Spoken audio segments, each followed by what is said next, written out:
Hey Squishies! Welcome back to another vlog. This is Gravity Falls Season 2, Episode 8, Blendin's Game. So,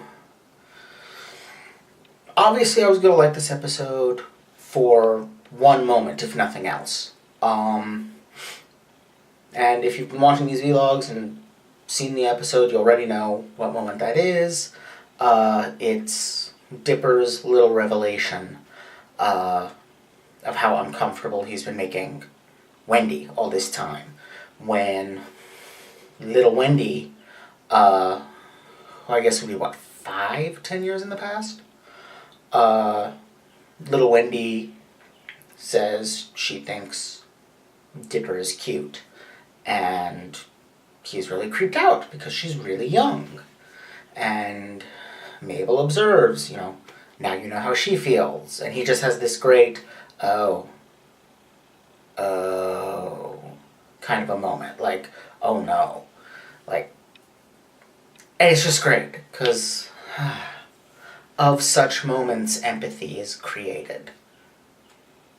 From such moments, empathy is created. So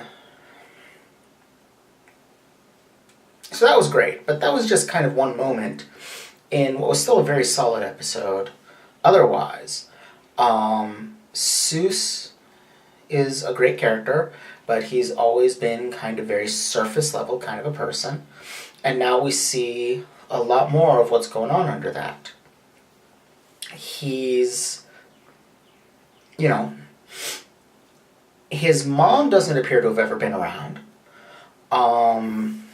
Unclear what happened to her, but his dad has been apparently absent and promising every year to see him on his birthday and never doing so, and finally when he was 12, Soos gave up on it. And so that kind of says some things. It maybe suggests a little bit why he's trapped in childhood, so to speak. For someone who, I guess, again, that was his 12th birthday, so he's 22. Someone who is in his 20s and yet still, in many ways, very childish. That actually kind of makes sense if, he essentially lost his parents at a young age, because losing a parent can have this weird effect where it simultaneously forces you to grow up very quickly in some ways, but kind of freezes you in the moment in other ways. Losing a parent when you're a child, I mean. In some ways, there's a reluctance to move on from your life as it was then. At the same time, it forces you to deal with things that most children don't have to deal with until they're older. So it forces this weird combination of accelerated maturity and, childishness. And that's really what we see with Soos. The childlike elements of him are more obvious, but he's also, very serene, very accepting of things as they are. He is extraordinarily giving. And most of all, as we see in this episode, he makes the very mature decision to say, well, my father never cared about me. You guys do, so you guys are more family than he ever was. That's not, I think, something that small children are normally capable of grokking,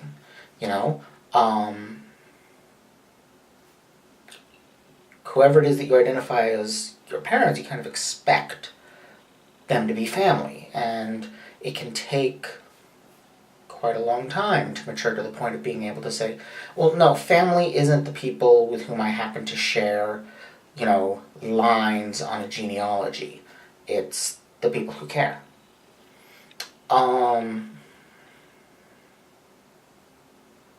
that was some good stuff.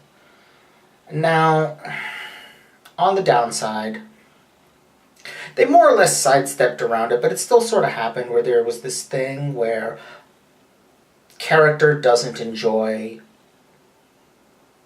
certain celebration, that means there's something wrong with them. Like, I say this as someone who stopped caring about my birthday decades ago. Birthdays just don't matter after you're a teenager, in my view. And I think the last time I cared about my birthday was like,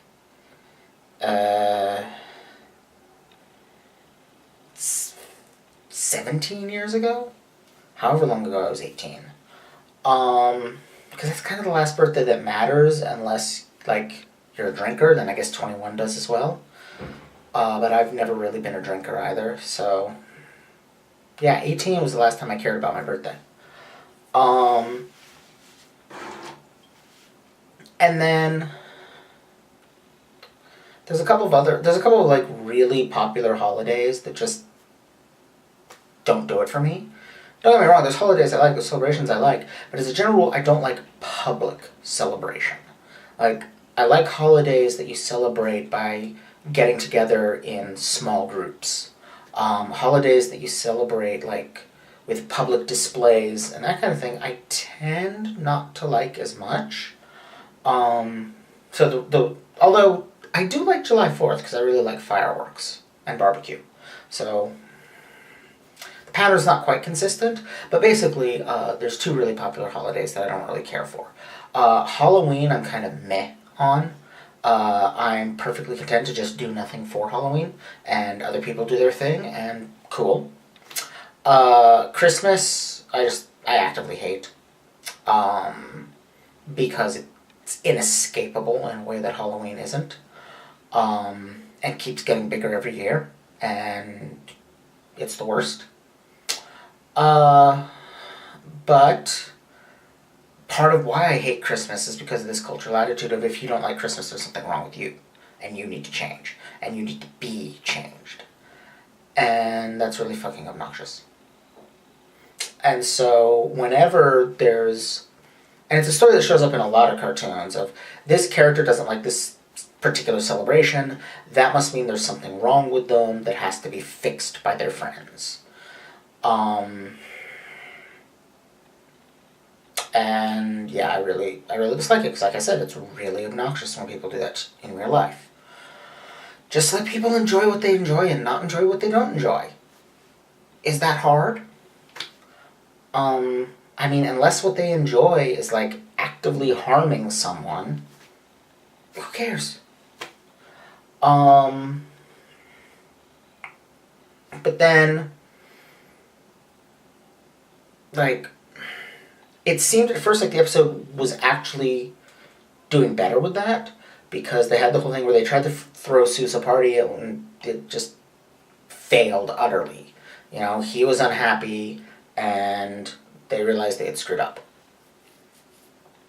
But, and then you had Mabel and Dipper doing the whole, we'll try even harder and we'll fix this. And I thought, okay, so they're going to escalate, and it's going to get even worse, and eventually we're going to just reach the conclusion of Soos doesn't like his birthday, and there's nothing they can do about it, and they're just making it worse, so stop. Alas, no. The story kind of sidestepped that with the whole time travel angle, which was a lot of fun, and some cool visuals, and the Time Baby is, as always, hilarious. But... The introduction of... why did I say that? That's not how that sentence should start. The insertion of that element basically changed things so that it was, it was irrelevant whether Soos liked birthdays. And ultimately did kind of actually come around to we fixed him, with the power of our love, which is, great and all, but let people not enjoy what they don't enjoy. Like, that's allowed. Not everybody has to enjoy everything that you enjoy. It doesn't mean there's anything wrong with you, it doesn't mean there's anything wrong with them. It just means don't do that thing with them. Do it with other people who do enjoy it. I mean, that's not hard, but for some reason it seems to be, like, impossible for like the cartoon hive mind to comprehend, because that's kind of the underlying theme of so many Christmas specials and very special episodes and things like this episode. And I just, what's even the point? You know, in real life it's not going to work. You can't make someone enjoy something that they don't enjoy. Just let them not enjoy it. Let them not do it. You can do other things. Yeah, I think that's pretty much all I got to say on this one. It was still a good, entertaining episode. That one sour note is more than balanced by the greatness that is Dipper's revelation, and the episode as a whole had lots of other solid stuff with the whole gladiatorial games and all that, and the implication that that arena is on the site of their laser tag arena. Based on the fact that, like, when they traveled through time, they went to the mattress store.